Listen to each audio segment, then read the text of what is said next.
എല്ലാ കാലത്തും വിവാദ നായകനായിരുന്നൊരു കക്ഷിയാണ് ഈ സംഭാജി എന്ന് പറയുന്നത്. സംഭാജി വളർന്നത് മുഗൾ കൊട്ടാരത്തിലാണ്. അത് ശരിക്കും പറഞ്ഞാൽ ഔറംഗസീബിൻ്റെ കൊട്ടാരത്തിൽ വളർന്ന ആളാണ്. 3000-ഓളം പേര് വരുന്ന വലിയ ക്രൂ ആയിരുന്നു ഇവർക്കുണ്ടായിരുന്നത്. ഈ ക്രൂ എല്ലാ ദിവസവും ഹർ ഹർ മഹാദേവ് എന്ന മറ്റേ മന്ത്രണം മറ്റേതോടുകൂടിയാണ് ഈ മറ്റേ സെറ്റ് പ്രവർത്തിച്ചിരുന്നത്.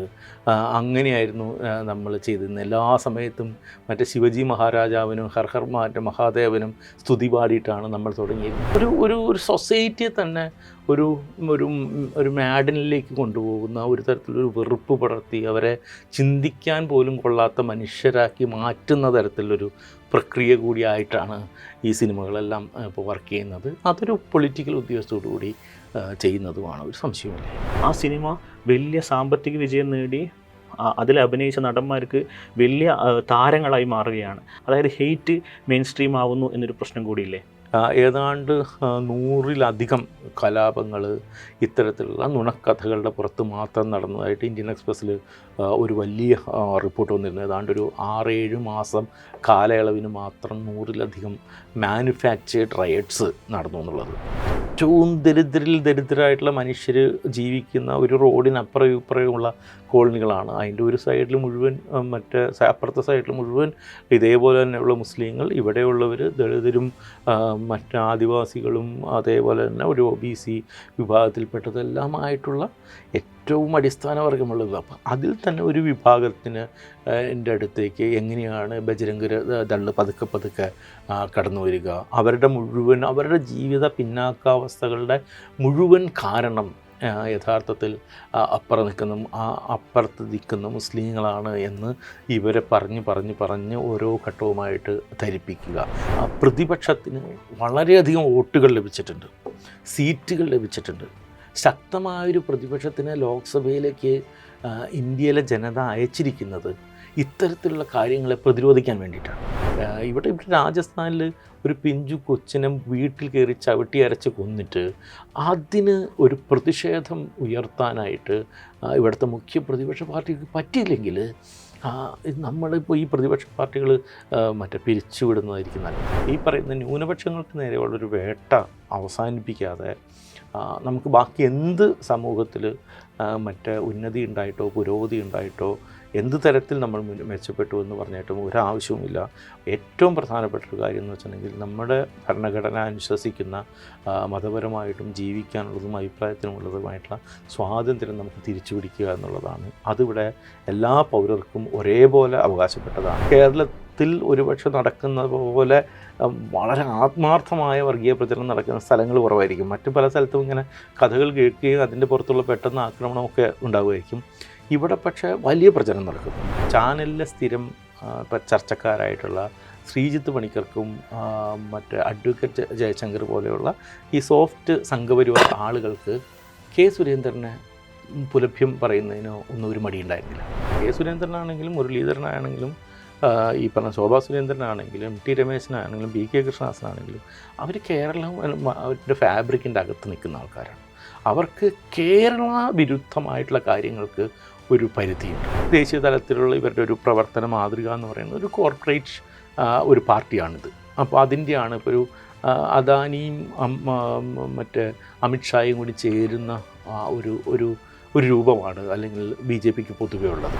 ഇപ്പോഴത്തെ BJPയുടെ ഒരു പ്രധാനപ്പെട്ട അജണ്ട എന്ന് പറയുന്നത് ആൻറ്റി കേരളയാണ്. മുസ്ലിം അധിനിവേശത്താൽ അടിച്ചമർത്തപ്പെട്ടവരാണ് ഇന്ത്യയിലെ ഹിന്ദു എന്നതാണ് സംഘപരിവാർ എല്ലാ കാലത്തും അവരുടെ വെറുപ്പ് പ്രചരിപ്പിക്കാനുള്ള ഒരു മോട്ടോ ആയിട്ട് ഉപയോഗിക്കാറുള്ളത്. അത് ഔറംഗസീബ് ആയാലും ഷാജഹാൻ ആയാലും അക്ബർ ആയാലും ബാബർ ആയാലും തരാതരം പോലെ പേരുകൾ മാറിക്കൊണ്ടേയിരിക്കും. ഏറ്റവും ഒടുവിൽ ചാവ സിനിമയ്ക്ക് ശേഷം പൊട്ടിപ്പുറപ്പെട്ട കലാപം, അതിനുശേഷം അതുമായി ബന്ധപ്പെട്ടിട്ടുള്ള വിദ്വേഷ പ്രചരണം എല്ലാം ഏറ്റവും ഒടുവിൽ ചാവ എന്ന് പറയുന്ന സിനിമയ്ക്ക് ശേഷം സംഭവിച്ചതായിരുന്നില്ല. 2024 ലോക്സഭാ തെരഞ്ഞെടുപ്പിൻ്റെ കാലത്ത് പ്രധാനമന്ത്രി നരേന്ദ്രമോദി കോൺഗ്രസിനെ കൊട്ടാനുള്ളൊരു വടിയായിട്ട് പോലും ഔറംഗസീബിനെ ഉപയോഗിക്കുന്നുണ്ട്. അപ്പോൾ സംഘപരിവാർ അല്ലെങ്കിൽ BJP ലക്ഷ്യമിടുന്നത് എന്താണ്? ഇപ്പോൾ നാഗ്പൂർ നടന്നിട്ടുള്ളൊരു സംഭവം എന്ന് പറയുന്നത് ഒരുപക്ഷെ ഇന്ത്യയിലെ ഹിസ്റ്ററിയിൽ ഉടനീളം നമ്മൾ കണ്ടിട്ടുള്ള ഒരു കാര്യത്തിൻ്റെ തുടർച്ചയാണ്. ഇപ്പോൾ 100 വർഷം മുമ്പ് 1925 നാഗ്പൂരിൽ തന്നെയാണ് സംഘപരിവാർ അഥവാ RSS രൂപപ്പെടുന്നത്. ആ രൂപപ്പെടുന്ന കാലത്തും അവിടെ മുസ്ലിങ്ങൾക്ക് നേരെ ആക്രമണം നടത്തി, പള്ളികൾക്ക് മീതയിലൂടെ വലിയ ആരവത്തിൽ ബഹളം വെച്ചുകൊണ്ട് പോവുക, പള്ളിക്ക് മുന്നിൽ വന്ന് വലിയ തോലക്കുകൾ കൊട്ടി നൃത്തം ചെയ്യുക തുടങ്ങിയിട്ടുള്ള കാര്യങ്ങളായിരുന്നു അന്നും ഈ ആദ്യകാല സംഘപരിവാറിൻ്റെ ആദ്യകാല രൂപം അവിടെ ചെയ്തു പോകുന്നത്. അപ്പോൾ അതിനൊരു പാറ്റേൺ ഉണ്ട്. ഇത് ചരിത്രപരമായിട്ട് ചരിത്രത്തെ ഇങ്ങനൊരു മറിച്ചിട്ടിട്ട് ഈ മുഗളർ എന്ന് പറയുന്നത് ഈക്വൽ ടു മുസ്ലിംസ് എന്നാക്കുക, മുഗളർ ചെയ്തിട്ടുള്ളത് മുഴുവൻ ഹിന്ദുക്കൾക്കെതിരായിട്ടുള്ള കാര്യങ്ങളാണ് എന്നാരോപിക്കുക, അഥവാ മുസ്ലിങ്ങൾ ഒരു മധ്യകാലത്ത് മുഴുവൻ ഇവിടുത്തെ ഹിന്ദുക്കളെ ഉപദ്രവിക്കുകയായിരുന്നു എന്ന് പറയുന്ന കഥയുണ്ടാക്കുക. അത് BJP വളരെ കാലമായി, അല്ലെങ്കിൽ BJP അതിൻ്റെ പ്രാഗ്രൂപങ്ങൾ RSS ഇതൊരു കാലാകാലങ്ങളായിട്ട് ഇവിടെ പ്രചരിപ്പിക്കാൻ നടക്കുന്നൊരു കാര്യമാണ്. ഇത് പ്രാക്ടിക്കലായിട്ട് പല സ്ഥലത്തും ഇത് വിജയിച്ചിട്ടുണ്ട്, പല സ്ഥലത്തും ഇതൊരു വെറുപ്പിൻ്റെ വിത്തിടാനായിട്ട് സഹായിച്ചിട്ടുണ്ട്. തെന്നിന്ത്യയിൽ മുഴുവൻ വില്ലൻ എന്ന് പറയുന്നത് ടിപ്പു സുൽത്താനാണ്. അപ്പോൾ ഇവിടെ ഉണ്ടായിട്ടുള്ള, നമുക്ക് തന്നെ അറിയാം, നമ്മുടെ നാട്ടിലും എല്ലാം ഒരു പ്രചരിക്കപ്പെടുന്ന പല കഥകളിലും നാട്ടിലെ ഏതെങ്കിലും ഒരു ക്ഷേത്രം പൊളിഞ്ഞു കിടന്നുണ്ടെങ്കിൽ അത് ടിപ്പു സുൽത്താൻ്റെ പടയോട്ടക്കാലത്ത് ടിപ്പു പൊളിച്ചതാണ് എന്നൊരു കഥയുണ്ടാകും അതിനെ ചൊല്ലി.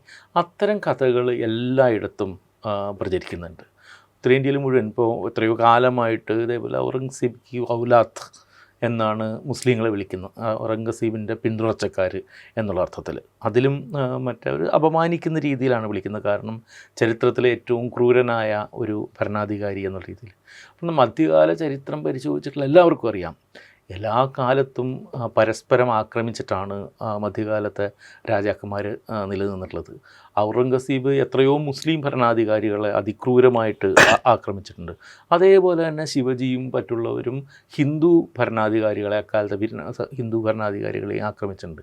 അപ്പോൾ അത്തരം ചരിത്രങ്ങളെ മുഴുവൻ അട്ടിമറിക്കുക, ഒരു സമാന്തരമായിട്ടുള്ളൊരു ചരിത്രം നിർമ്മിക്കുക, അതാണ് BJP ചെയ്യാനായിട്ട് ശ്രമിച്ചിട്ടുള്ളത്. ഇപ്പോൾ സാരനാഥ് ക്ഷേത്രമൊക്കെ ഗസ്നി ആക്രമിച്ചു എന്ന് പറഞ്ഞിട്ട് എത്രയോ കഥകൾ, ഇപ്പോൾ സുന്മാഷൊക്കെ എപ്പോഴും പ്രസംഗത്തിലൊക്കെ വിശദീകരിച്ച് അതിനെക്കുറിച്ചിട്ട് പറയാറുണ്ട്. അതിന് റൊമില ഥാപ്പറിൻ്റെ the many voices of history, Sarnath എന്ന് പറഞ്ഞിട്ടുള്ള പുസ്തകം എപ്പോഴും പറയാറുണ്ട് എന്തുകൊണ്ടാണ് ഇതേപോലെയുള്ള ഒരു ഭരണാധികാരി അക്കാലത്ത് ഒരു ക്ഷേത്രം ആക്രമിക്കുന്നത്. അക്കാലത്ത് ക്ഷേത്രം ആക്രമിക്കുന്നത് എന്ന് വെച്ചിട്ടുണ്ടെങ്കിൽ അന്നത്തെ ഒരു രാജ്യത്തെ പൈസ അല്ലെങ്കിൽ ഒരു സമ്പത്ത് കുടികൊള്ളുന്നത് ക്ഷേത്രത്തിലായതുകൊണ്ടാണ്. ക്ഷേത്രം ഒരു പ്രാവശ്യം ആക്രമിച്ച് നശിപ്പിച്ച് പോയി കഴിഞ്ഞിട്ടുണ്ടെങ്കിൽ ഏതെങ്കിലും തരത്തിലൊരു മതവിദ്വേഷം കൊണ്ടാണെങ്കിൽ ഒരു തവണ ആക്രമിച്ച് അവസാനിപ്പിച്ച് പോവുകയാണല്ലോ. ഇത് ഈ 10 വർഷം പലവട്ടം വന്ന് ആക്രമിക്കണമെന്ന് വെച്ചിട്ടുണ്ടെങ്കിൽ വീണ്ടും വീണ്ടും വീണ്ടും ഒരു സമ്പത്തിൻ്റെ കേന്ദ്രമായിട്ട് ക്ഷേത്രങ്ങൾ മാറുന്നു എന്നുള്ളതാണ്. അപ്പോൾ പഴയ കാലത്ത് കാശ്മീരം ഭരിച്ചിരുന്ന രാജാക്കന്മാർക്ക് ഇതേപോലെ ഈ ക്ഷേത്രം ആക്രമിക്കാനായിട്ട് ഒരു മന്ത്രി തന്നെ ഉണ്ടായിരുന്നു. അതെന്ന് വെച്ചിട്ടുണ്ടെങ്കിൽ ഇത് സ്വത്തിരിക്കുന്നത് അവിടെയാണ്. അപ്പോൾ അത്യാവശ്യമായിട്ട് എന്തെങ്കിലും വരികയാണെങ്കിൽ ക്ഷേത്രം ആക്രമിച്ചാലാണ് ഖജനാവിലേക്ക് പൈസ കിട്ടുക. അതിന് വേണ്ടിയിട്ട് മറ്റേ ഹർഷൻ്റെ കാലത്ത് മന്ത്രിമാരുണ്ടായിരുന്നു. അപ്പോൾ അങ്ങനെയാണ് നമ്മുടെ ചരിത്രത്തിലൊരു ഇത് കിടക്കുന്നത്. അതിനെ മനസ്സിലാക്കാതെ, അല്ലെങ്കിൽ മനസ്സിലാക്കിയിട്ട് തന്നെ മനഃപൂർവ്വമായിട്ട് മാറ്റുക, അത് വോട്ടിന് വേണ്ടിയിട്ടൊക്കെ ചെയ്യുക. ഇപ്പോൾ UP-യിലൊക്കെ ഒരു മധ്യ UP പ്രദേശങ്ങളിൽ വളരെ ഒരു പ്രധാനപ്പെട്ട ഒരു ജാതി വിഭാഗമാണ് പാസികൾ എന്ന് പറയുന്നത്. പാസികൾ അവിടുത്തെ ദളിതരിൽ തന്നെ ഏറ്റവും എണ്ണം കൊണ്ട് രണ്ടാമത്തെ ഇതാണ്. ഏറ്റവും കൂടുതലുള്ളത് ഈ പറയുന്ന രീതിയിലുള്ള ജാഡവ് എന്ന് പറയുന്ന ദളിത് വിഭാഗമാണ്. അതിൽ പെടുന്ന ആളാണ് നമ്മുടെ മായാവതി എല്ലാം. അപ്പോൾ രണ്ടാമത്തെ ഏറ്റവും വലിയ ഒരു ദളിത് വിഭാഗമാണ്. അത് കാരണം തന്നെ അവരുടെ വോട്ട് ബാങ്കിനെ ആകർഷിക്കാനായിട്ട് BJP കുറേ കാലമായിട്ട് അവിടെ ഒരു അതായത് ലക്നൗവിൽ നിന്നും പരിസരങ്ങളിലും ഇറക്കുന്നൊരു കഥ എന്ന് വെച്ചിട്ടുണ്ടെങ്കിൽ അവിടുത്തെ ഒരു പ്രാദേശിക മുഗൾ രാജാവിനെ എതിർത്ത ഒരു പാസി ഒരു ഒരു ധീരനായിട്ടുള്ള ഒരു ഭാസി ചെറുപ്പക്കാരൻ. അദ്ദേഹമായിരുന്നു ശരിക്കും പറയുകയാണെങ്കിൽ ഒരു മുഗളന്മാരുടെ ആക്രമണത്തെ ചെറുത്തത്. അതിനു വേണ്ടിയിട്ട് അദ്ദേഹം ചെയ്തതെന്ന് വെച്ചിട്ടുണ്ടെങ്കിൽ മുഗളന്മാർ ആക്രമിക്കാനായിട്ട് വരുമ്പോൾ മറ്റ് ഹിന്ദുക്കൾ രാജാക്കന്മാർ തോക്കാൻ ഒരേ ഒരു കാരണം ഉണ്ടായുള്ളൂ. കാരണം എന്ന് വെച്ചിട്ടുണ്ടെങ്കിൽ മുഗളന്മാർ ആക്രമിക്കാൻ വരുമ്പോൾ ഫ്രണ്ടിൽ കുറേ പശുക്കളെയുമായിട്ടാണ് വരുന്നത്. അപ്പോൾ പശുക്കളെ ഹിന്ദുക്കൾ കൊല്ലാത്തതുകൊണ്ട് മറ്റ് ഹിന്ദുക്കൾ അനങ്ങാതിരിക്കുകയും അപ്പോൾ മുസ്ലിങ്ങൾ കൊല്ലുകയും ചെയ്തു. അപ്പോൾ ഈ ആദ്യം മറ്റേ യുദ്ധം ചെയ്ത് പശുക്കളെ മോചിപ്പിച്ചതിന് ശേഷം മറ്റേ മുഗളരെ കൊന്ന ഇതിൻ്റെ കഥയാണ്. യഥാർത്ഥത്തിൽ ഇത്തരം ഒരാളുകളുമില്ല, ഒരു സംഭവമില്ല. പക്ഷെ അങ്ങനെ ഒരു കഥ പ്രചരിക്കുക, അദ്ദേഹത്തിനെ അവിടുത്തെ ഏറ്റവും വലിയൊരു ആരാധ്യ ഒരു ബിംബമാക്കി മാറ്റുക, മറ്റേ പുതിയ പ്രതിമകൾ പണിയുക, അദ്ദേഹത്തിൻ്റെ പേരിൽ മറ്റേ പാർക്കുകൾ ആരംഭിക്കുക തുടങ്ങിയിട്ടുള്ള കാര്യം ചെയ്യുക. ഇതേ കാര്യം കുറച്ചങ്ങോട്ട് പോയി കഴിഞ്ഞാൽ ഈസ്റ്റേൺ യു പിയിലേക്ക് പോയി കഴിഞ്ഞിട്ടുണ്ടെങ്കിൽ അവിടുത്തെ ഒരു OBC കാസ്റ്റിൽപ്പെട്ട ഒരാളായിട്ട് ഇതേ ആൾ മാറും. കാരണം വെച്ചിട്ടുണ്ടെങ്കിൽ അവിടെ വോട്ട് വേണ്ടത് അവിടുത്തെ ഒരു OBC വിഭാഗത്തിൽ നിന്നാണ്. അപ്പോൾ ഇതേ ആൾ മറ്റേ ഈസ്റ്റേൺ യു പിയിലെ കഥയിലെത്തുമ്പോൾ OBC കാരനാവുകയും മധ്യ യു പിയിൽ അദ്ദേഹം മറ്റേ ദളിത് സമുദായക്കാരനാവുകയും ചെയ്യും. ഇത്തരത്തിൽ ഉള്ള കഥകൾ BJP പലതരത്തിൽ ശ്രമിച്ചിട്ടുണ്ട്. ആ ശ്രമത്തിൻ്റെ ഭാഗമായിട്ടാണ് ഇത്തരം കാര്യങ്ങൾ നടക്കുന്നത്. അതിൻ്റെ ഒരു വെറുപ്പിൻ്റെ ഒരു പ്രചരണം കൂടിയാണ്. ബേസിക്കലി ഒരു ആൻറ്റി മുസ്ലിം ആയിട്ടുള്ള ഒരു നരേഷൻ ഉണ്ടാക്കി കൊണ്ടുവരുന്നതിൻ്റെ പല ശ്രമങ്ങളാണ്, അതിൻ്റെ മാനിഫെസ്റ്റേഷൻസാണ് സംഭവിക്കുന്നത്. ശരി, അവരും ഞങ്ങളും എന്ന് പറയുന്ന ദ്വന്ദ്വത്തിലൂടെയാണ് കഴിഞ്ഞ കുറേ കാലമായി, പ്രത്യേകിച്ച് 2014 ശേഷം ഉണ്ടായി വന്ന അനേക കലാപങ്ങളിൽ ആ സാധനം കുറച്ചും കൂടി പ്രൊവോക്കായിട്ട് കുറച്ചും കൂടി മേൽക്കൈ നേടുന്ന ഒരു നരേറ്റീവായിട്ട് അത് മാറുന്നുണ്ട്. നേരത്തെ അത്ര നരേറ്റീവ് ഗ്രൗണ്ട് ലെവലും അല്ലെങ്കിൽ രാഷ്ട്രീയ പാർട്ടികളുടെ ചില പ്രസിദ്ധീകരണങ്ങളും അല്ലെങ്കിൽ അവരുടെ താല്പര്യത്തിന് പ്രവർത്തിക്കുന്ന മാധ്യമങ്ങൾ വഴിയാണ് പ്രചരിപ്പിച്ചിട്ടുണ്ടെങ്കിൽ ഇത് വലിയ സിനിമയായി തന്നെ പുറത്തു വരികയാണ്. ആ സിനിമ വലിയ സാമ്പത്തിക വിജയം നേടി അതിൽ അഭിനയിച്ച നടന്മാർക്ക് വലിയ താരങ്ങളായി മാറുകയാണ്. അതായത് ഹെയ്റ്റ് മെയിൻ സ്ട്രീം ആവുന്നു എന്നൊരു പ്രശ്നം കൂടിയില്ലേ?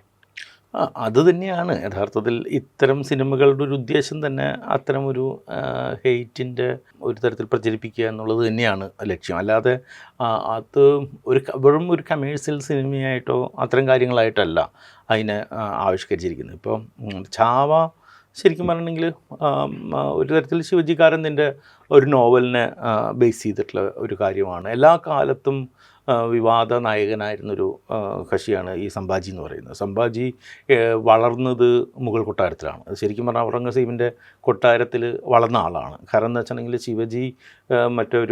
ശിവജിയെ മോചിപ്പിക്കുന്നതിന് ഇവർ തമ്മിലൊരു യുദ്ധത്തിൻ്റെ ഇടയിൽ ഒരു കരാറിൻ്റെ ഭാഗമായി കുറേ കാലം ഒരു പാർക്കുന്നത്, ഒരുതരം പകുതി തടവിൽ എന്നുള്ള രീതിയിൽ പാർക്കുന്നത് അവിടെ നിന്നാണ്. അത് കഴിഞ്ഞതിന് ശേഷം തിരിച്ച് സംഭാജി എത്തുമ്പോൾ സംഭാജിയെ പൂർണ്ണമായിട്ടും തൻ്റെ അനന്തരാവകാശിയാക്കണോ വേണ്ടയോ എന്നുള്ള കാര്യത്തിൽ ശിവാജിക്ക് ഭയങ്കര സംശയങ്ങളുണ്ടായതായിട്ട് ചരിത്രകാരന്മാർ തന്നെ പറഞ്ഞിട്ടുണ്ട്. എത്രയോ കാലം ഈ മറാത്ത ഹിസ്റ്ററിയുടെ ഒതൻറ്റിക് ആയിട്ടുള്ളൊരു വേർഷൻ എന്ന് പറയുന്നത് സംഭാജി ഒരു മോശം മനുഷ്യനായിരുന്നു എന്നുള്ളതാണ്. സംഭാജി മദ്യപാനിയായിരുന്നു, സ്ത്രീലമ്പടനായിരുന്നു, ഒരു കാരണവശാലും ഉപയോഗിക്കാൻ അല്ലെങ്കിൽ ഒരു ഭരണകർത്താവ് എന്നുള്ള രീതിയിൽ യാതൊരു തരത്തിലുള്ള ഒരു യോഗ്യത ഇല്ലാത്ത ഒരാളായിരുന്നു എന്നെല്ലാം പ്രചരണം നടന്നിട്ടുള്ള കാര്യമാണ്. ആ കഥകളെ മാറ്റി എഴുതിക്കൊണ്ട് യഥാർത്ഥത്തിൽ അതിനകത്ത് തന്നെയുള്ള ഇൻറ്റേർണൽ ഹിസ്റ്ററി ഇതിൻ്റെ ഭാഗമായിട്ടാണ് ഇപ്പോൾ ശിവജിക്കാരൻ്റെ നോവൽ പോലെയുള്ള സംഭവങ്ങൾ വരുന്നത്.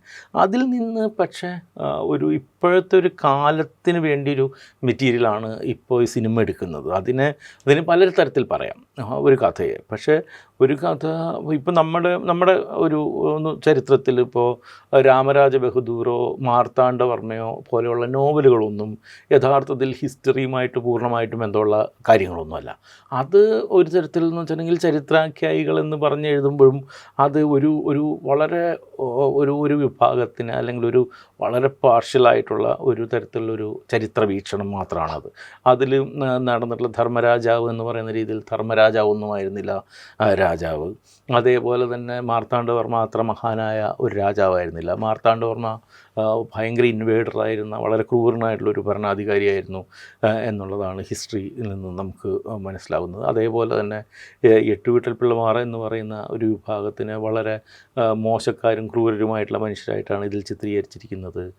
തമ്പിമാരെ അതൊന്നും ചരിത്രപരമായിട്ട് ചേരുന്ന കാര്യമല്ല. പക്ഷേ ഹിസ്റ്ററിയെ പലരും അങ്ങനെ പല നോവലിസ്റ്റുകളും അത്തരം രീതിയിലൊക്കെ കണ്ടിട്ടുണ്ട് ഒരു കാലത്ത്.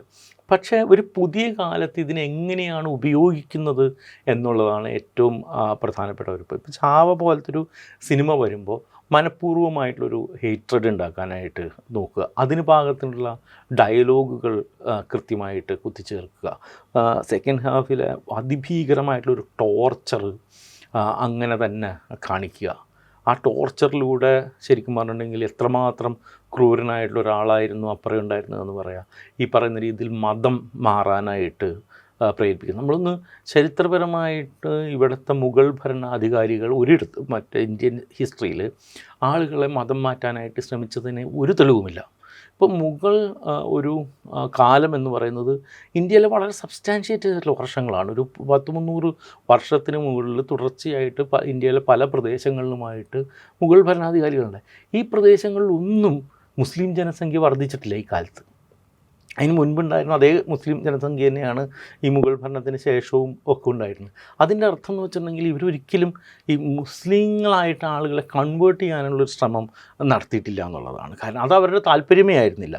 പലരും ഈ പറഞ്ഞ രീതിയിൽ പലതരത്തിലുള്ള ഒരു യഥാർത്ഥത്തിൽ മുസ്ലിങ്ങൾ ആയിട്ടാണോ അവരുടെ പലരുടെയും ജീവിതം പോലും ഉണ്ടായിരുന്നത് എന്നുള്ള രീതിയിൽ പലപ്പോഴും സംശയം വന്നിട്ടുണ്ട്. പലർക്കും ഈ പറയുന്ന മുസ്ലിം മറ്റേ ഒരു മതപരമായിട്ടുള്ള വിശ്വാസങ്ങൾ പോലും പൂർണ്ണമായിട്ടും തുടരുകയൊന്നും ചെയ്യാത്ത ആളുകളുണ്ടായിരുന്നു. അങ്ങനെയുള്ള പലതരം കൺഫ്യൂഷൻ. ഇപ്പോൾ അക്ബറിനെ പോലൊരാളാണെങ്കിൽ പുതിയൊരു മതം തന്നെ ഉണ്ടാക്കി, ഇന്ത്യൻ ഇതിഹാസങ്ങൾ മുഴുവൻ വിവർത്തനം ചെയ്തു. അങ്ങനെയൊരു പലതരത്തിലുള്ള സാംസ്കാരിക ധാരയിൽപ്പെട്ടവരും പല വിശ്വാസപ്പെട്ടവരുമാണ്. അപ്പോൾ അതുകൊണ്ട് തന്നെ ഇതൊന്നും ഒരു പ്രാഥമികമായിട്ടുള്ളൊരു കൺസേൺ ആയിരുന്നില്ല.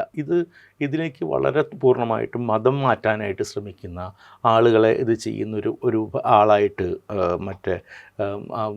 മുഗൾ രാജാവിനെ ചെയ്യുക, മറിച്ച് ഒരു ഹിന്ദുത്വ അല്ലെങ്കിൽ ഹിന്ദു ഒരു ദേശീയതയ്ക്ക് വേണ്ടിയിട്ട് ശ്രമിക്കുന്ന ഒരാളായിട്ട് അപ്പുറത്തേക്ക് വരുമ്പോൾ നമ്മൾ അവരുടെ ഈ സ്വരാജ് എന്നുള്ളത് ആ സിനിമയിൽ വീണ്ടും വീണ്ടും ആവർത്തിക്കുന്നൊരു കാര്യമാണ്. സ്വരാജിന് വേണ്ടിയിട്ടാണ് സംഭാജി ശ്രമിക്കുന്നത് എന്നുള്ളത്. ഈ സ്വരാജ് എന്ന് അക്കാലത്ത് പറയുന്നതെന്ന് പറഞ്ഞിട്ടുണ്ടെങ്കിൽ ഇന്ത്യയോ ദേശം എന്ന് പറയുന്ന ഒരു സ്വരാജ്യവുമായിട്ട് അതിന് യാതൊരു തരത്തിലുള്ള ബന്ധമില്ല. അതെന്ന് പറയുന്ന ആ സാമന്ത രാജ്യത്തിൻ്റെ, അതായത് ആ ചെറിയ അല്ലെങ്കിൽ അവരുടെ ഒരു മറാത്ത സാമ്രാജ്യത്തിന് സംഭാജിക്കുണ്ടായിരുന്ന അവകാശം പാരമ്പര്യമായിട്ട് തുടരാനായിട്ട് കിട്ടുന്ന ഒരു കാര്യമുണ്ട്. അതിന് മാത്രമാണ് അക്കാലത്ത് സ്വരാജ് എന്ന് പറയുന്ന ഒരു വാക്കുകൊണ്ട് പോലും അർത്ഥം ഉണ്ടാക്കുന്നത്. പക്ഷേ ഈ പുതിയ കോണ്ടെക്സ്റ്റിൽ സംഭാജി എന്ന് വെച്ചിട്ടുണ്ടെങ്കിൽ സ്വരാജ്യത്തിൻ്റെ അഭിമാനത്തിന് വേണ്ടി ശ്രമിച്ചിരുന്ന ഒരാളും ഇയാളെ ഇതേപോലെ മതം മാറ്റാനൊക്കെ നടക്കുന്ന ഒരു ക്രൂരനായിട്ടുള്ള മനുഷ്യനുമായിട്ട് ചിത്രീകരിക്കുക, അതിൻ്റെ ടോർച്ചറിൻ്റെ ലെവല് അതിഭീകരമായിട്ട് കാണിക്കുക, എന്നിട്ട് ആ രീതിയിൽ തന്നെ സിനിമയുടെ പ്രചരണവും നടത്തുക. സിനിമയ്ക്ക് മുമ്പ് ഈ പറഞ്ഞ രീതിയിൽ ഈ വേഷമൊക്കെ കെട്ടി കാവി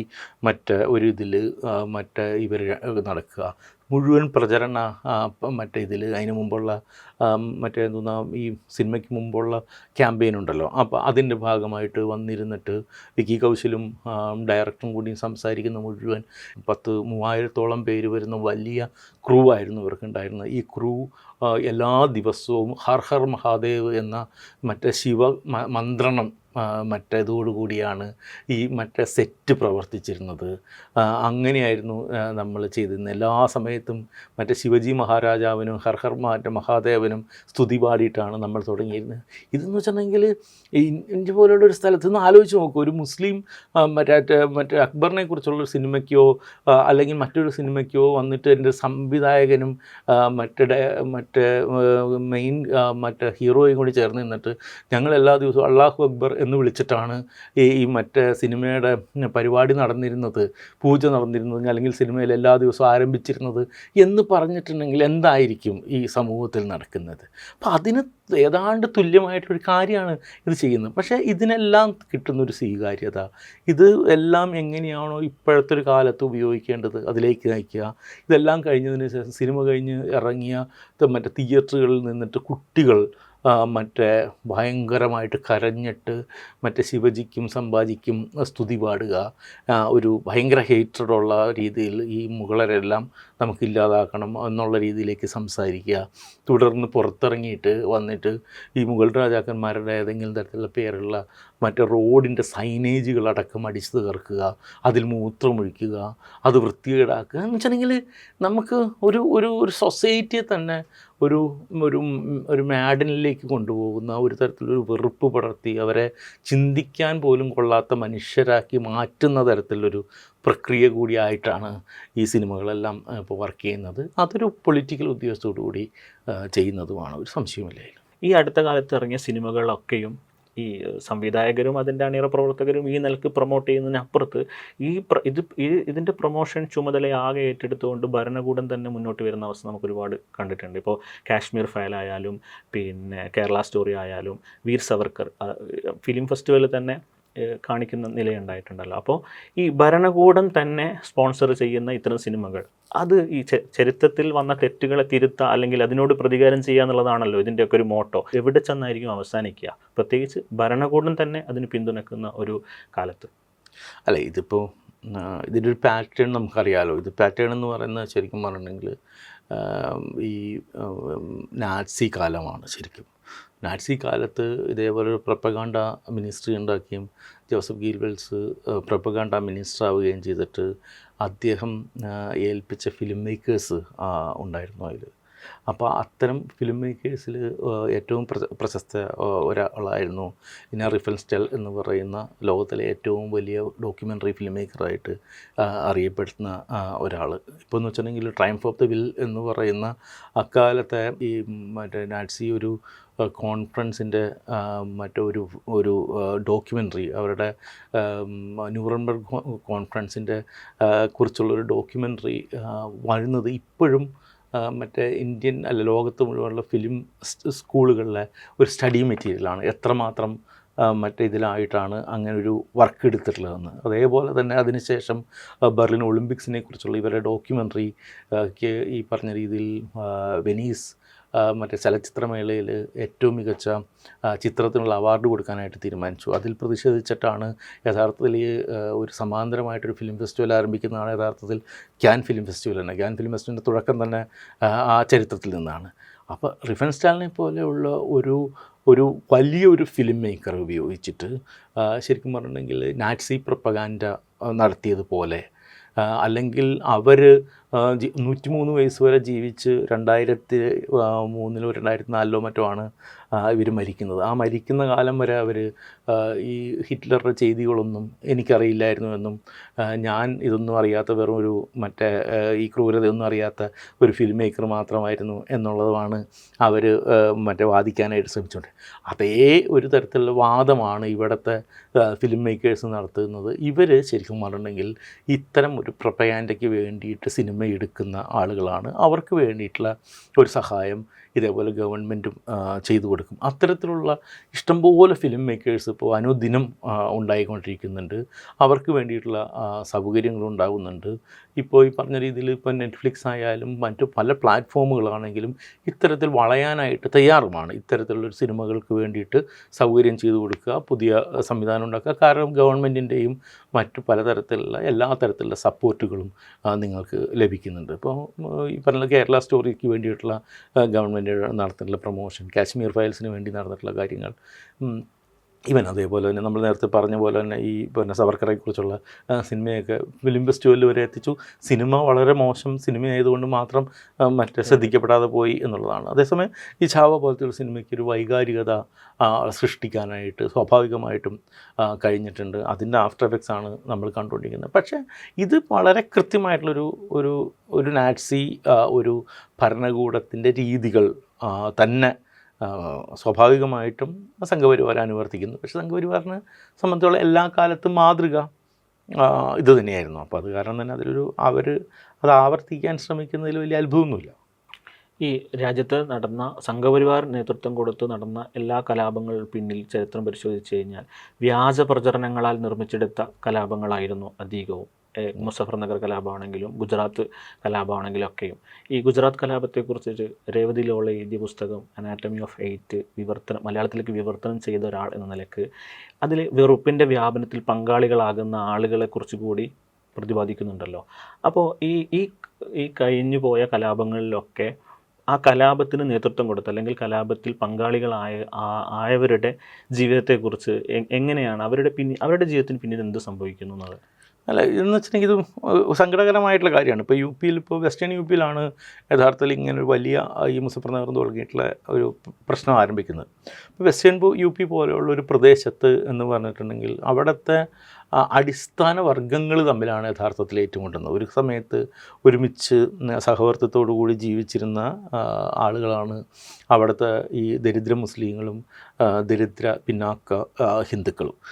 ഇവർ ഒരുമിച്ച് നിൽക്കുകയും ഇവർ ഈ 90-കൾക്ക് ശേഷം പ്രത്യേകിച്ചും ഈ നമ്മുടെ മണ്ഡൽ കമ്മീഷൻ മറ്റേ റിപ്പോർട്ടിന് ശേഷവും ഈ സംവരണ വിരുദ്ധ കലാപത്തിന് ശേഷവും ഒക്കെ ഒരുമിച്ച് വരികയും ഇവരെല്ലാം ഈവൻ മായാവതിയുടെ സമയത്താണെങ്കിലും മുലായം സിംഗിൻ്റെ സമയത്താണെങ്കിലും ഇവരൊരു മെയിൻ സ്ട്രീമിനെതിരായിട്ടുള്ള ഒരു ഫോഴ്സായിട്ട് നിൽക്കുകയും ഇവരുടെ അവകാശങ്ങൾക്കും അധികാരങ്ങൾക്കും വേണ്ടി നിലകൊള്ളുകയും ചെയ്തിട്ടാണല്ലോ യു പി എന്ന് പറയുന്നൊരു ഒരു സ്റ്റേറ്റ്, ശരിക്കും പറയാം യു പി ആയാലും ബീഹാർ ആയാലും അവരുടെ പിന്നാക്ക അവസ്ഥയിൽ നിന്ന് മുന്നോട്ടേക്കുള്ളൊരു സഞ്ചാരം ആരംഭിക്കുന്നത് തന്നെ ആ കാലത്താണ്. ഈ പറയുന്ന മുന്നോട്ട് പോക്കിനെ തിരിച്ചു പിടിക്കൽ കൂടിയാണ്, അല്ലെങ്കിൽ അതിനെ ഇല്ലാതാക്കലാണ് ബി ജെ പി ഇത്തരം ഒരു കാര്യങ്ങളിലൂടെ സംഘപരിവാറും ബി ജെ പിയും ചെയ്യുന്നത്.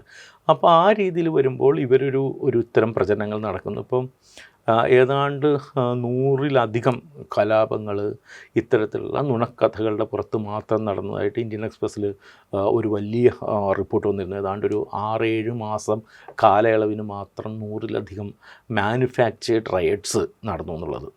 ഇപ്പം അത് ശരിക്കും പറഞ്ഞിട്ടുണ്ടെങ്കിൽ അതിൻ്റെ ഒരു ഘട്ടം എന്ന് പറയുന്നത് മുഴുവൻ ഇതേപോലെ ക്ഷേത്രങ്ങളിൽ നിന്ന് അനൗൺസ്മെൻറ്റുകൾ ഉണ്ടാകുന്നു എന്ന് വെച്ചിട്ടുണ്ടെങ്കിൽ നമ്മുടെ മറ്റേ ഹിന്ദു സഹോദരിയെ മറ്റേ മുസ്ലിങ്ങൾ ബലാത്സംഗം ചെയ്തു, അല്ലെങ്കിൽ ക്ഷേത്രത്തിനുള്ളിലേക്ക് മറ്റേതൊന്ന് പശുമാംസം വലിച്ചെറിഞ്ഞു, അല്ലെങ്കിൽ അവിടെ ഇതിനെ ആക്രമിക്കാനായിട്ട് ആളുകൾ വരുന്നു തുടങ്ങിയിട്ടുള്ള പ്രചരണങ്ങൾ നടക്കുന്നു. ആളുകൾ ഇത് വിശ്വസിക്കുന്നു. പിന്നെ നമ്മുടെ ഈ പറഞ്ഞ രീതിയിൽ പ്രധാനമന്ത്രിയുടെയൊക്കെ നേതൃത്വത്തിൽ നടക്കുന്ന പ്രചരണങ്ങൾ, അതായത് നിങ്ങളുടെ സ്വത്ത് അടിച്ചു മാറ്റാനുള്ള ശ്രമമാണ്, നിങ്ങളുടെ സ്വത്ത് മുഴുവൻ മുസ്ലിങ്ങൾ കൊണ്ടുപോകാനായിട്ട് പോവുകയാണ്, പിന്നെ മുസ്ലിങ്ങൾ ഇവിടെ പെറ്റ് പെരുകിക്കൊണ്ടിരിക്കുകയാണ്, കുറച്ചു കാലം കഴിയുമ്പോൾ ഇവിടുത്തെ ജനസംഖ്യയിൽ ഒരു വലിയ വിഭാഗം മുസ്ലിങ്ങളായിട്ട് മാറും എന്നുള്ളത്, ഇതെല്ലാം അടിസ്ഥാനരഹിതമായിട്ടുള്ള കാര്യങ്ങളാണെന്നും ഇത് നുണകളാണെന്നും പ്രചരിപ്പിക്കുന്ന ആളുകൾക്ക് മുഴുവൻ അറിയാം. പക്ഷേ ഇതിൽ സ്വാഭാവികമായിട്ടും ജീവിതത്തിൽ അല്ലെങ്കിൽ തന്നെ ഒന്നും ഇല്ലാതിരിക്കുന്ന വളരെ ചെറിയ ഒരു കാര്യത്തിൽ മാത്രം ജീവിച്ചു പോകുന്ന ആളുകൾക്ക് സംബന്ധിച്ചിടത്തോളം അവർക്കുള്ള ഈ അടിസ്ഥാനപരമായിട്ടുള്ള കാര്യങ്ങൾ, മിനിമം സൗകര്യങ്ങൾ പോലും ഇല്ലാതാകുമോ എന്നുള്ളൊരു ഭയം കൂടി ഇന്ത്യയിൽ പല സ്ഥലത്തുമുണ്ട്. അവിടെ നിന്നൊക്കെയാണ് ഇത് ഉണ്ടാവുന്നത്, അതിൽ നിന്നൊക്കെയാണ് ഇത് ചെയ്യാൻ പറ്റുന്നത്. ഇപ്പോൾ രേവതിലുള്ള അനാട്ടമി ഓഫ് ഹേറ്റിൽ അഹമ്മദാബാദിനോട് ചേർന്നിട്ടുള്ള ഏറ്റവും വലിയ കലാപം നടന്നിട്ടുള്ള ഈ നരോദ പാട്ടിയ മേഖലയിൽ കുറിച്ചൊക്കെ വിശദീകരിക്കുന്നുണ്ട്. അപ്പോൾ അവിടെയൊക്കെ എങ്ങനെയാണ് മനുഷ്യരുടെ ഉള്ളിലേക്ക് പറയുന്നത്, യഥാർത്ഥത്തിൽ പറയുന്നതെന്ന് വെച്ചിട്ടുണ്ടെങ്കിൽ ഏറ്റവും ദരിദ്രരായിട്ടുള്ള മനുഷ്യർ ജീവിക്കുന്ന ഒരു റോഡിനപ്പുറം ഇപ്പുറമുള്ള കോളനികളാണ്. അതിൻ്റെ ഒരു സൈഡിൽ മുഴുവൻ അപ്പുറത്തെ സൈഡിൽ മുഴുവൻ ഇതേപോലെ തന്നെയുള്ള മുസ്ലിങ്ങൾ, ഇവിടെയുള്ളവർ ദളിതരും ആദിവാസികളും അതേപോലെ തന്നെ ഒരു OBC വിഭാഗത്തിൽപ്പെട്ടതെല്ലാമായിട്ടുള്ള ഏറ്റവും അടിസ്ഥാന വർഗമുള്ളത്. അപ്പം അതിൽ തന്നെ ഒരു വിഭാഗത്തിന് എൻ്റെ അടുത്തേക്ക് എങ്ങനെയാണ് ബജരംഗ് ദള് പതുക്കെ കടന്നു വരിക, അവരുടെ ജീവിത പിന്നാക്കാവസ്ഥകളുടെ മുഴുവൻ കാരണം യഥാർത്ഥത്തിൽ അപ്പുറത്ത് നിൽക്കുന്ന മുസ്ലിങ്ങളാണ് എന്ന് ഇവരെ പറഞ്ഞ് ഓരോ ഘട്ടവുമായിട്ട് ധരിപ്പിക്കുക. ഈ ധാരണയിൽ നിന്നാണ് പിന്നെ അടുത്ത ഒരു കലാപത്തിൻ്റെ സമയത്ത് അല്ലെങ്കിൽ എല്ലാം ആളിക്കത്തുന്ന സമയത്ത് ഈ പഴയ പക മുഴുവൻ പുറത്തു വരികയും അത് ആക്രമണമായിട്ട് മാറുകയും അത് ഈ പറയുന്ന രീതിയിൽ കൂട്ടമരണങ്ങളിലൊക്കെ ചെന്ന് അവസാനിക്കുകയും എല്ലാം ചെയ്യുന്നൊരു കാര്യമായിട്ട് മാറുന്നത്. ഇത് യഥാർത്ഥത്തിൽ ഇത് പതുക്കെ ഇവരുടെ ഉള്ളിലേക്ക് ഇത് കുത്തിവെച്ചുകൊണ്ടിരിക്കുകയാണ്. ഇപ്പോൾ ചാവ കാണുന്ന ഇപ്പോൾ കുട്ടികൾ യഥാർത്ഥത്തിൽ ആ കുട്ടികൾ സിനിമയുടെ പ്രചരണത്തിന് വേണ്ടിയല്ല, യഥാർത്ഥത്തിൽ അവർ ഇത്തരം വേദനിച്ചിട്ടൊക്കെയാണ് ആ തിയേറ്ററിലിരുന്ന് കരയുകയൊക്കെ ചെയ്തിരുന്നെങ്കിൽ അവരുടെയൊക്കെ ഭാവി ആലോചിച്ചിട്ട് നമുക്ക് ഭയക്കപ്പെടാം. കാരണം ഇവരൊക്കെ ഏത് തരം മനുഷ്യരായിട്ടായിരിക്കും ഇവർ വളർന്നു വരിക. ഇവരിപ്പോൾ തന്നെ ആരെങ്കിലും പറഞ്ഞ് തിരുത്തിയില്ലെങ്കിൽ ഇവർ എന്ത് തരം ഹെയ്റ്റിൻ്റെ പുറത്തായിരിക്കും അവരുടെ ഉള്ളിലുണ്ടാവുക എന്നുള്ളത് നമ്മളെ പേടിപ്പിക്കുന്നൊരു കാര്യമാണ്. അത് ഭയങ്കര സങ്കടകരമായിട്ടുള്ളൊരു നമ്മുടെ സൊസൈറ്റിയിലൊരു കാര്യവുമാണ്. കാരണം ഈ നുണക്കഥകളിൽ ആളുകൾ വീണു പോവുകയും ആ പ്രചരണങ്ങൾ ഇവിടെ വലിയ ഏതെങ്കിലും ഒരു സമയത്ത് ഒരു സ്പാർക്ക് ഉണ്ടാകുന്ന സമയത്ത് അത് കലാപമായിട്ട് മാറുകയും ഒക്കെ ചെയ്യുന്നത്. ഈ തിരുത്തിയില്ലെങ്കിൽ വലിയ അപകടത്തിലേക്ക് അത് പോകും. അതായത് ഏകപക്ഷീയമായ നുണകൾ, ഏകപക്ഷീയമായ അതിക്രമങ്ങൾ, ഏകപക്ഷീയമായിട്ടുള്ള വിദ്വേഷ പ്രചരണങ്ങളൊക്കെ നിർബാധം തുടരുമ്പോഴും അതിനെതിരെയൊക്കെ എത്രമാത്രം പ്രതിരോധം സാധ്യമാകുന്നുണ്ട്. ഇപ്പോൾ നരേന്ദ്രമോദി അധികാരത്തിൽ വരുന്ന സമയത്ത് ഈ ആൾക്കൂട്ടാക്രമണങ്ങൾ, പശുവിൻ്റെ പേരിലുള്ള ആക്രമണങ്ങൾ, ജയ്ശ്രാം വിളിക്കുന്നതിൻ്റെയുമായി ബന്ധപ്പെട്ടുള്ള ആക്രമണം, ഇതിനൊക്കെതിരെ ഒരു പ്രസ്താവനയെങ്കിലും അല്ലെങ്കിൽ അത്തരം വാർത്തകളായിട്ടെങ്കിലും വരുന്നുണ്ടായിരുന്നു. ഇപ്പോൾ ഇത്തരം വാർത്തകൾ അതിൻ്റെ ഗൗരവത്തിൽ തന്നെയാണ് വരുന്നത്. അതായത് ഹെയ്റ്റിനെ തുടർന്നുള്ള കലാപങ്ങളും നോർമലാവുന്നൊരവസ്ഥ കൂടി ഇന്ത്യയിൽ ഇപ്പോൾ ആയിട്ടില്ലേ? സത്യം പറഞ്ഞിട്ടുണ്ടെങ്കിൽ അത്ഭുതകരമാണ് അത്. കാരണം കഴിഞ്ഞ 10 വർഷം 2014 മുതൽ 2024 വരെയുള്ള 10 വർഷത്തെ അവസ്ഥയല്ല 2024 യഥാർത്ഥത്തിൽ ഉള്ളത്. നമുക്ക് 2024 ഇന്ത്യയിൽ ശക്തമായ പ്രതിപക്ഷമുണ്ട്. 2024 തെരഞ്ഞെടുപ്പിൽ ഇന്ത്യൻ നോർത്ത് ഇന്ത്യ അടക്കമുള്ള സംസ്ഥാനങ്ങളിൽ നിന്ന് പ്രതിപക്ഷത്തിന് വളരെയധികം വോട്ടുകൾ ലഭിച്ചിട്ടുണ്ട്, സീറ്റുകൾ ലഭിച്ചിട്ടുണ്ട്. ശക്തമായൊരു പ്രതിപക്ഷത്തിന് ലോക്സഭയിലേക്ക് ഇന്ത്യയിലെ ജനത അയച്ചിരിക്കുന്നത് ഇത്തരത്തിലുള്ള കാര്യങ്ങളെ പ്രതിരോധിക്കാൻ വേണ്ടിയിട്ടാണ്. യുപിയിൽ തുടർച്ചയായിട്ട് ഈ പെരുന്നാൾ സമയത്ത്, ദീപാവലിയും പെരുന്നാളും കൂടി ഒരുമിച്ച് നടക്കുന്നൊരു സമയത്ത്, ദീപാവലിയുടെ സമയത്ത് ഈ പറയുന്ന പള്ളികൾ ടർപ്പോളിനിട്ട് മൂടേണ്ടി വന്നു. ജുമാക്ക് പള്ളി പോകണ്ട, നിങ്ങൾ വീട്ടിലിരുന്ന് പ്രാർത്ഥിച്ചാൽ മതിയെന്ന് മുസ്ലിം സംഘടനകൾ തന്നെ പ്രസ്താവന ഇറക്കേണ്ടി വന്നു. ഇത് എന്ന് പറഞ്ഞിട്ട് അവിടെ മന്ത്രിമാർ, നേതാക്കന്മാർ അനുദിനം വിദ്വേഷ പ്രസ്താവനകൾ ഇറക്കിക്കൊണ്ടിരിക്കുന്നുണ്ട്. എന്തുകൊണ്ടാണ് നമ്മുടെ ഈ പ്രതിപക്ഷത്തിന് അതിനെ ചെറുക്കാനായിട്ട് പറ്റാത്തത്? ഒരു വലിയ വിഭാഗം ആളുകളെ ഇത്തവണത്തെ യുപിയിൽ നിന്ന് തന്നെ പാർലമെൻറ്റിലേക്ക് പ്രതിപക്ഷം പറഞ്ഞു വിട്ടിട്ടില്ലേ? നമ്മുടെ മറ്റ് പല സ്റ്റേറ്റുകളിൽ നിന്നത് നമ്മളുടെ പ്രതിപക്ഷത്തിൻ്റെ എണ്ണം എത്രയധികം വർദ്ധിച്ച് യഥാർത്ഥത്തിൽ ഈ കഴിഞ്ഞ 10 വർഷത്തിനേക്കാൾ വളരെ മെച്ചപ്പെട്ട ഒരു സാമൂഹ്യ അന്തരീക്ഷം ഈ സമൂഹത്തിന് ഉണ്ടാക്കാൻ വേണ്ടിയിട്ടാണ് ഈ പറയുന്ന പ്രതിപക്ഷത്തിന് വോട്ട് ചെയ്ത് ആളുകൾ കൂടിയ പ്രതിപക്ഷത്തെ ഇവിടുത്തെ ജനത പാർലമെൻറ്റിലേക്ക് പറഞ്ഞു വിട്ടിരിക്കുന്നത്.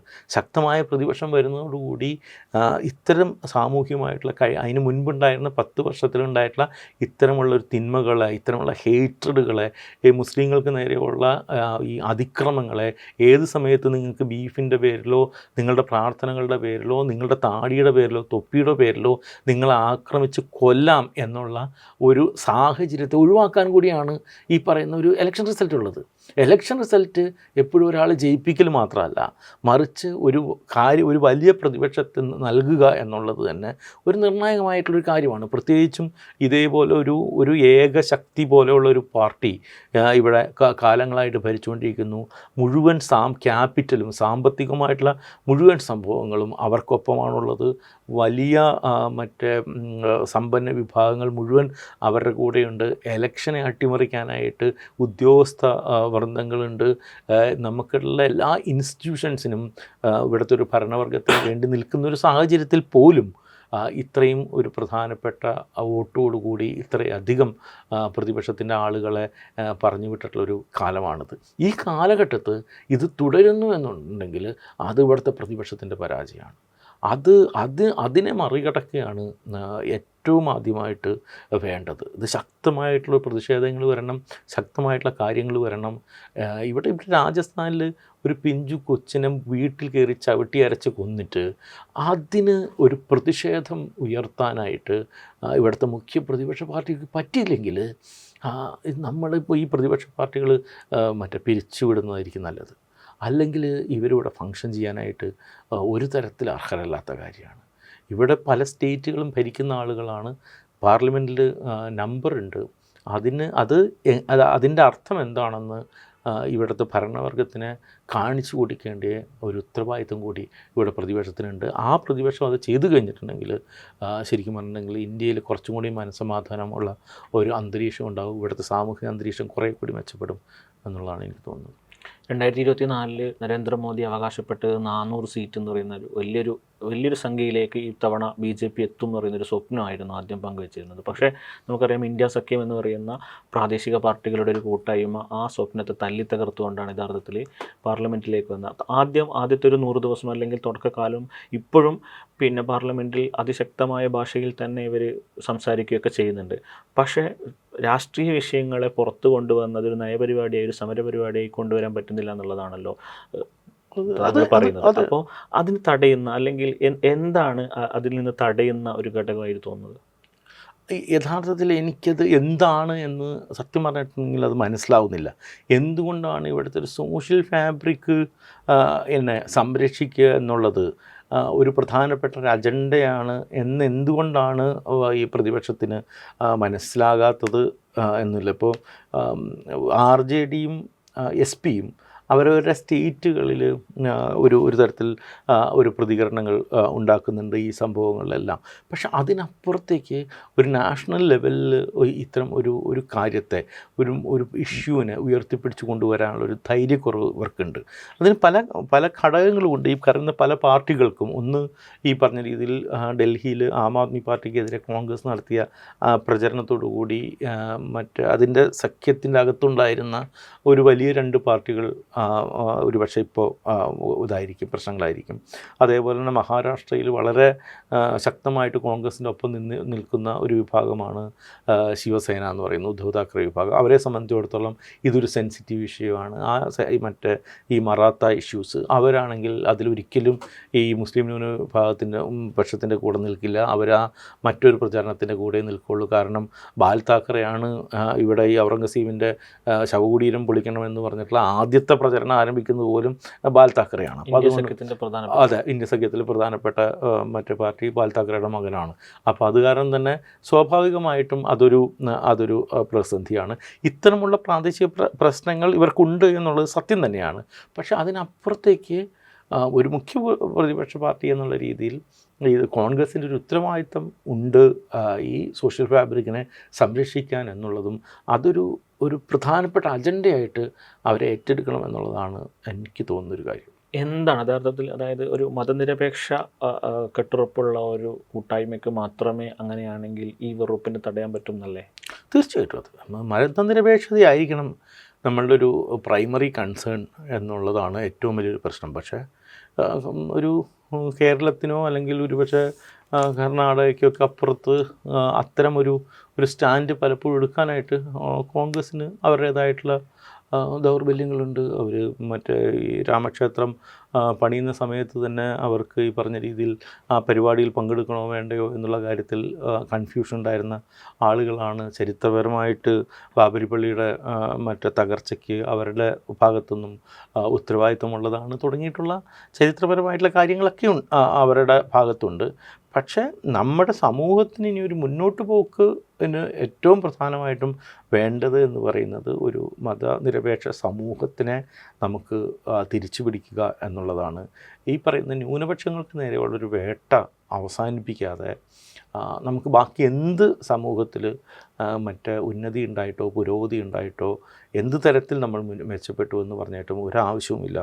ഏറ്റവും പ്രധാനപ്പെട്ടൊരു കാര്യം എന്ന് വെച്ചിട്ടുണ്ടെങ്കിൽ നമ്മുടെ ഭരണഘടന അനുശാസിക്കുന്ന മതപരമായിട്ടും ജീവിക്കാനുള്ളതും അഭിപ്രായത്തിനുമുള്ളതുമായിട്ടുള്ള സ്വാതന്ത്ര്യം നമുക്ക് തിരിച്ചു പിടിക്കുക എന്നുള്ളതാണ്. അതിവിടെ എല്ലാ പൗരർക്കും ഒരേപോലെ അവകാശപ്പെട്ടതാണ്. കഴിഞ്ഞ ദിവസമാണ് രാജീവ് ചന്ദ്രശേഖർ എന്ന് പറയുന്ന ഒരു കോർപ്പറേറ്റ് മുതലാളിയായിട്ടുള്ള ഒരാൾ BJPയുടെ തലപ്പത്തേക്ക് വരുന്നു. നിലവിൽ കഴിഞ്ഞ കുറേ കാലമായിട്ട് BJPയെ പ്രതിനിധീകരിച്ചുകൊണ്ടിരുന്നത് പൊതുപ്രവർത്തകരായിട്ടുള്ള ഇടകലർന്ന് ജീവിക്കുന്ന കുറേ നേതാക്കന്മാരായിരുന്നുണ്ടെങ്കിൽ ഇപ്പോൾ ഒരു കോർപ്പറേറ്റ് മുതലാളി, അയാൾക്ക് സ്വന്തമായി ചാനൽ കൂടിയുള്ള ഒരു മുതലാളി കേരളത്തിലേക്ക് BJPയുടെ തലപ്പത്തേക്ക് വരുമ്പോൾ എങ്ങനെയാണ് കേരളത്തേക്ക് കൂടി ഈ ഉത്തരേന്ത്യയിലെ ഈ ഹെയ്റ്റ് വ്യാപിപ്പിക്കാനും, നേരത്തെ കളമശ്ശേരി ബോംബ് സ്ഫോടന കാലത്ത് എന്തായിരുന്നു രാജീവ് ചന്ദ്രശേഖർ വെറുപ്പ്, അയാൾ ഐഡിയോളജി ഇല്ല എന്ന് പറയുമ്പോഴും എത്രമാത്രം വെറുപ്പ് അന്ന് പ്രചരിപ്പിച്ചു എന്ന് നമ്മുടെ മുന്നിലുണ്ട്.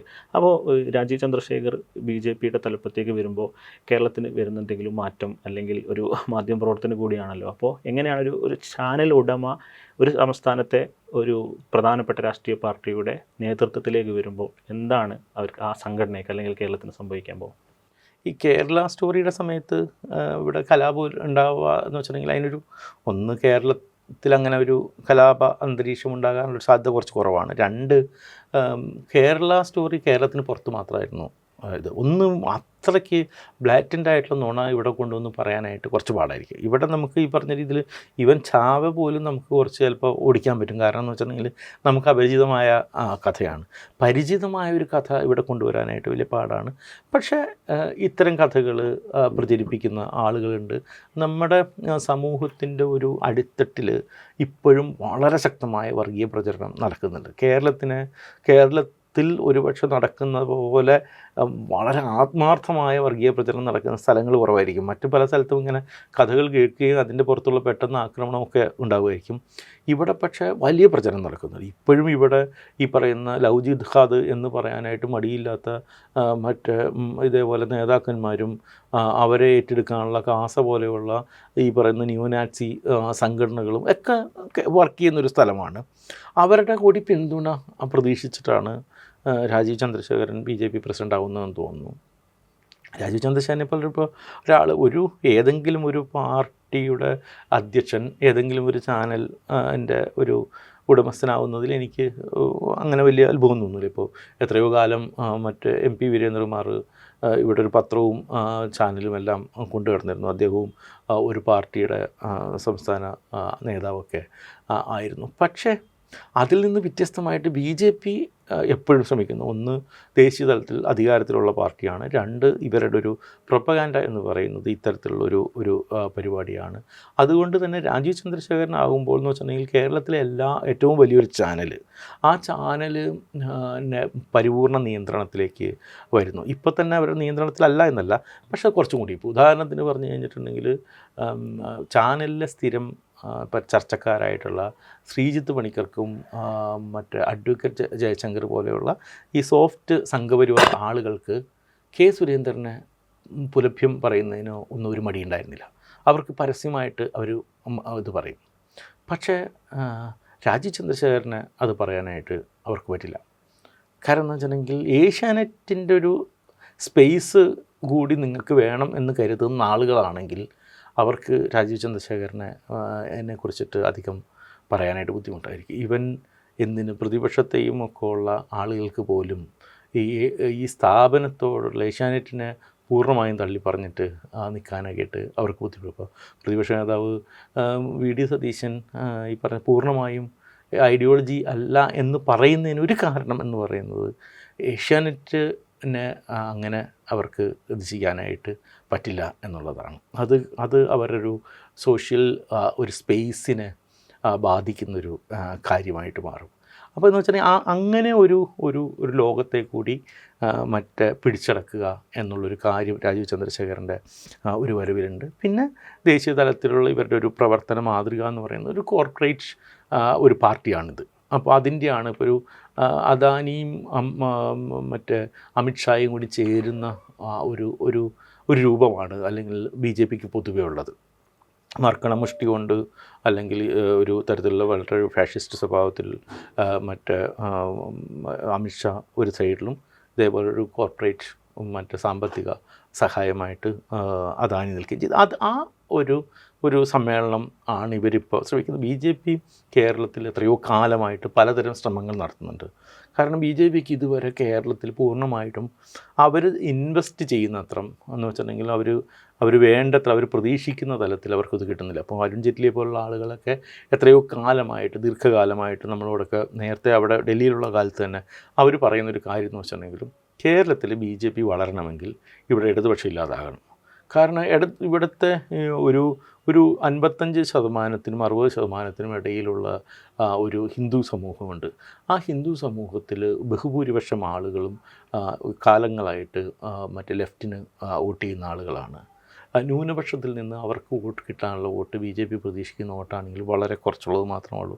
അപ്പോൾ അത് അല്ലെങ്കിൽ അവർക്കപ്പോൾ പൂർണ്ണമായിട്ടും അവർക്ക് വിജയിക്കണമെങ്കിൽ ഈ ലെഫ്റ്റിന് കാലാകാലങ്ങളായിട്ട് കൊണ്ടിരിക്കുന്ന വോട്ടിനെ അടർത്തി മാറ്റുക എന്നല്ലാതെ മറ്റൊരു വഴിയും അവർക്ക് ഇല്ല. അപ്പോൾ അതുകൊണ്ട് തന്നെ ലെഫ്റ്റിനെ തകർത്താലേ ബി ജെ പിക്ക് കേരളത്തിൽ വളരാനായിട്ട് പറ്റുള്ളൂ. കോൺഗ്രസ് ഒന്നും അവരുടെ രണ്ടാമത്തെ കൺസേൺ മാത്രമാണ്. അപ്പോൾ അവർക്ക് പാർട്ടി എന്നുള്ള രീതിയിൽ വളരണമെങ്കിൽ ലെഫ്റ്റ് ഇല്ലാതാവണം.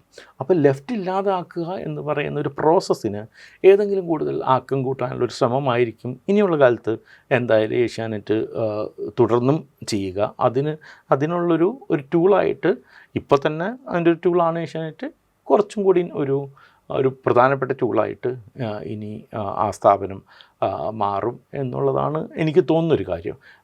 രാജീവ് ചന്ദ്രശേഖരൻ്റെ ഒരു വരവ് അവരെ സംബന്ധിച്ചിടത്തോളം ആ പാർട്ടിയുടെ ആഭ്യന്തര കാര്യമാണ്. പക്ഷെ പുറമേ നിന്ന് നോക്കുന്ന ഒരു ജേർണലിസ്റ്റ് എന്നുള്ള രീതിയിൽ എനിക്ക് നോക്കുമ്പോൾ ഞാൻ കാണുന്നത് ഇത്തരം കാര്യങ്ങളാണ് അതിൽ കാര്യമായിട്ട് വരുന്നത്. പിന്നെ ഹെയ്റ്റഡ് എന്നുള്ളത് ഈ പറഞ്ഞ രീതിയിലൊരു പച്ചയ്ക്ക് പറയാനായിട്ട് ഒരു പ്രശ്നം ആർക്കുമില്ല. പക്ഷേ രാജീവ് ചന്ദ്രശേഖരനെ വ്യത്യസ്തമാക്കുന്നത് മറ്റാർക്കാണെങ്കിലും, കെ സുരേന്ദ്രനാണെങ്കിലും മുരളീധരനാണെങ്കിലും ഈ പറഞ്ഞ ശോഭാ സുരേന്ദ്രനാണെങ്കിലും ടി രമേശനാണെങ്കിലും പി കെ കൃഷ്ണദാസനാണെങ്കിലും അവർ കേരളം അവരുടെ ഫാബ്രിക്കിൻ്റെ അകത്ത് നിൽക്കുന്ന ആൾക്കാരാണ്. അവർക്ക് കേരള വിരുദ്ധമായിട്ടുള്ള കാര്യങ്ങൾക്ക് ഒരു പരിധിയുണ്ട്.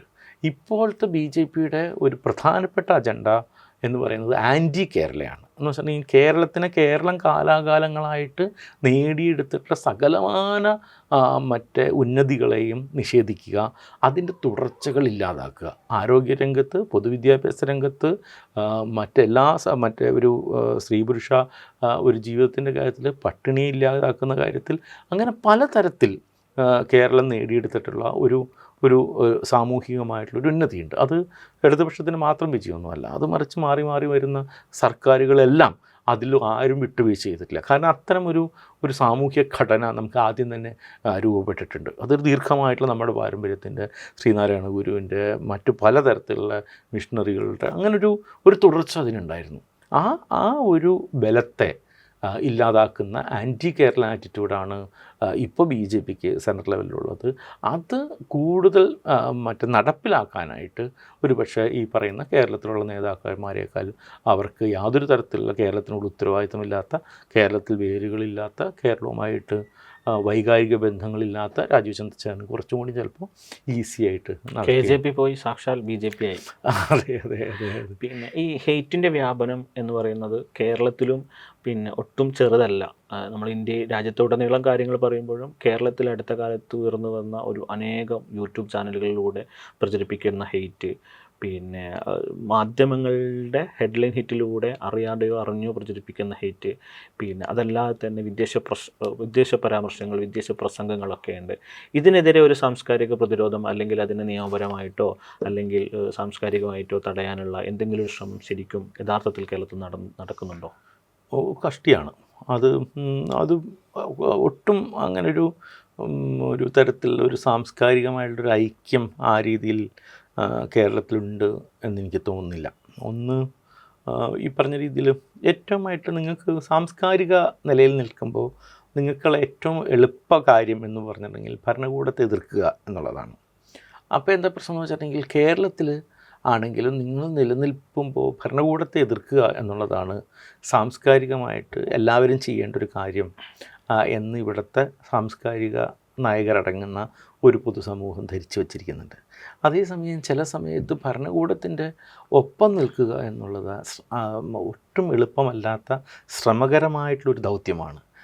ചില സമയത്ത് എന്തിനാണ് ഒരു സംസ്ഥാന ഭരണകൂടത്തിൻ്റെ കൂടെ നിൽക്കേണ്ടി വരിക എന്ന് പറഞ്ഞിട്ടുണ്ടെങ്കിൽ, അത്രമാത്രം ഒരു യൂണിയൻ ഭരണകൂടം ഒരു സംസ്ഥാന ഭരണകൂടത്തെ ചവിട്ടി അരയ്ക്കാൻ ശ്രമിക്കുകയും നമ്മുടെ ഭരണഘടനാനുസൃതമായിട്ടുള്ള കാര്യങ്ങൾ ചെയ്യാതിരിക്കുകയും ഫെഡറൽ സംവിധാനത്തെ തകർക്കുകയും ചെയ്യുമ്പോൾ ഒരു സ്റ്റേറ്റ് ഭരണകൂടത്തിൻ്റെ കൂടെ നിൽക്കേണ്ട ഒരു ആവശ്യമുണ്ട്.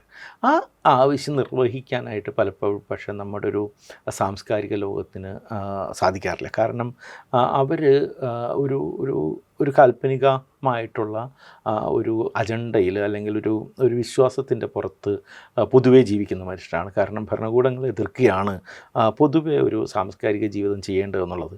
അപ്പോൾ അതിൻ്റെ ഭാഗമായിട്ട് കേരളത്തിൽ തുടർച്ചയായിട്ട് കേരള ഗവൺമെൻറ്റിനെതിരെ അല്ലെങ്കിൽ കേരള സർക്കാരിനെതിരെയും പറയാൻ കിട്ടുന്ന ഒരവസരവും അവർ പാഴാക്കാതിരിക്കുകയും, അപ്പോൾ അതുകൊണ്ട് തന്നെ ഒരു തരത്തിൽ ഇത്തരമൊരു സാംസ്കാരിക ഐക്യങ്ങൾ പലപ്പോഴും ഉണ്ടാകാതിരിക്കുകയും ചെയ്യുന്നു. പക്ഷെ നിർണായകമായ സാഹചര്യങ്ങളിൽ ഇപ്പോൾ പൗരത്വ പ്രതിസന്ധി വന്ന ആ ഒരു കാലത്ത് അതേപോലെയുള്ള ഏതെങ്കിലും നിർണായകമായൊരു സാഹചര്യം വരുമ്പോൾ, ഇനിയാണെങ്കിലും വരുമ്പോൾ, കേരളത്തിൽ ഏതെങ്കിലും തരത്തിലുള്ള കേരളത്തിന് അടിമേൽ മറ്റ് ഉലച്ചു കളയുന്ന എന്തെങ്കിലും ഒരു പ്രതിസന്ധി വരികയാണെങ്കിൽ എനിക്ക് തോന്നുന്നത് നമ്മുടെ ഒരു സാംസ്കാരിക ലോകം അടക്കമുള്ള ആളുകൾ വളരെ ജാഗ്രതയോടുകൂടി കേരളത്തിന് വേണ്ടി നിലകൊള്ളുമെന്നും അവർ ശക്തമായിട്ട് മറ്റേ BJP അടക്കമുള്ള സംഘപരിവാറിനെ പ്രതിരോധിക്കും, ഈ പറയുന്ന ആൻറ്റി മുസ്ലിം ഒരു സംഭവത്തെ പ്രതിരോധിക്കും എന്നുള്ളതുമാണ്. മാത്രമല്ല കേരളത്തിൽ എന്തൊക്കെ പറഞ്ഞാലും കേരള സമൂഹത്തിൽ അതിശക്തമായിട്ടുള്ളൊരു BJP വിരുദ്ധ വികാരം, BJPയുടെ വളർച്ചയൊക്കെ നാട്ടിൽ സംഭവിച്ചിട്ടുണ്ടെങ്കിൽ പോലും കേരള സമൂഹത്തിൽ, കേരളത്തിലെ സാംസ്കാരിക ലോകത്ത് പ്രകടമായ ഒരു BJP വിരുദ്ധ വികാരമുണ്ട് എന്ന് തന്നെയാണ് ഞാൻ വിചാരിക്കുന്നത്. അത് ഈ പറയുന്ന രീതിയിലുള്ള നമ്മുടെ സോഷ്യൽ ഫാബ്രിക്കിനെ തകർക്കുന്നവരാണ് ഇവർ എന്നുള്ളത് കൊണ്ട് തന്നെയാണ് അത് സംഭവിക്കുന്നത്. അത് പോസിറ്റീവായിട്ടാണ് ഞാൻ കാണുന്നത്. എല്ലാ തരത്തിലും നമുക്ക് ഹെയ്റ്റിനെ അതിജീവിക്കാൻ, അതായത് ഹെയ്റ്റിനെ മറികടന്നൊരു സാമൂഹ്യ മുന്നേറ്റം സാധ്യമാവണമെങ്കിൽ യഥാർത്ഥത്തിൽ എന്താണ് നമ്മൾ ആത്യന്തികമായി ചെയ്യേണ്ടത്? ജനാധിപത്യം തിരിച്ചു വരിക എന്നുള്ള ഒറ്റ കാര്യമേ ഉള്ളൂ. നമുക്ക് പൂർണ്ണമായിട്ട് ഇപ്പോൾ നമ്മുടെ മറ്റൊരു ദേശീയ ഭരണകൂടം അല്ലെങ്കിൽ അതിനെ നിയന്ത്രിക്കുന്ന കാര്യങ്ങൾ ഇതെല്ലാം ഒരു ജനാധിപത്യ വിരുദ്ധമായിട്ടുള്ള ഏകാധിപത്യ ഫാഷിസ്റ്റ് രീതിയിലാണ് മുന്നോട്ട് പോയിക്കൊണ്ടിരിക്കുന്നത്. അതിനെ തകർത്ത് ജനാധിപത്യം തിരിച്ചു വരിക എന്നുള്ളൊരു സമയത്ത് മാത്രമേ നമുക്ക് ഈ ഹെയ്റ്റ്നെ നമുക്ക് പ്രതിരോധിക്കാൻ പറ്റുള്ളൂ. നമുക്ക് വ്യക്തിപരമായ രീതിയിലോ എല്ലാ രീതിയിലോ മനുഷ്യർക്കെല്ലാം അതിനെ ചെറുക്കാനുള്ള ഉത്തരവാദിത്തമുണ്ട്, അതവർ ചെയ്യണം. പക്ഷേ അതിനപ്പുറത്തേക്ക് ഇതിൽ ഏതെങ്കിലും തരത്തിലൊരു സമൂഹത്തിൽ നമ്മൾ ഒരു ജനാധിപത്യ സമൂഹത്തിലെ ഒരു ജനാധിപത്യമുള്ള മാധ്യമങ്ങൾ ഉണ്ടാവുകയുള്ളൂ. ജനാധിപത്യമുള്ള ഒരു മറ്റെല്ലാ ഒരു സിസ്റ്റവും, നമ്മുടെ ജുഡീഷ്യറി, നമ്മുടെ എക്സിക്യൂട്ടീവ്, ഇതെല്ലാം ഒരു ജനാധിപത്യത്തിലേക്ക് തിരിച്ചു പോകണമെങ്കിൽ നമുക്ക് നമ്മുടെ സമൂഹത്തിൻ്റെ അല്ലെങ്കിൽ നമ്മുടെ ഭരണകൂടത്തിൽ അടിസ്ഥാന ജനാധിപത്യം തിരിച്ചു വരണം. ഇത് തിരിച്ചു വന്നു കഴിഞ്ഞിട്ടുണ്ടെങ്കിൽ നമ്മുടെ കോടതികൾ നല്ല രീതിയിൽ പ്രവർത്തിക്കാൻ ആരംഭിക്കും. നമ്മുടെ എക്സിക്യൂട്ടീവ് കുറേ കൂടി ഒരു മെച്ചപ്പെട്ട രീതിയിലാവും. അതോടുകൂടി വെറുപ്പിൻ്റെ പ്രചരണം എന്ന് പറയുന്നത് അതൊരു വലിയ കുറ്റകൃത്യമായിട്ട് മാറും. അത് കുറേ കൂടി ആരോഗ്യമുള്ള ഒരു സമൂഹത്തിലേക്ക് മാറ്റും. അതോടുകൂടി നമ്മുടെ മാധ്യമങ്ങൾ കുറേ കൂടി ജാഗ്രതയുള്ള ഇവിടെ പ്രവർത്തിക്കാൻ ആരംഭിക്കും. അതേസമയം മറ്റ് ജനാധിപത്യ വിരുദ്ധമായ ഏകാധിപത്യ സമൂഹം തുടരുകയാണെങ്കിൽ ഈ എല്ലാ ഇൻസ്റ്റിറ്റ്യൂഷൻസും അതിനനുസരിച്ച് മാറുകയും അവരുടെ ഒപ്പം ചേരുകയും അതിൻ്റെ ഒരു അടിമകളായിട്ട് പ്രവർത്തിക്കുകയും ചെയ്യും. അപ്പോൾ സമൂഹം എന്ത് തരത്തിൽ നന്നാവണമെങ്കിലും അതിൻ്റെ ഏറ്റവും അടിസ്ഥാനപര കാര്യം നമുക്ക് നമ്മുടെ ജനാധിപത്യം തിരിച്ചു വരിക എന്നുള്ളതാണ്.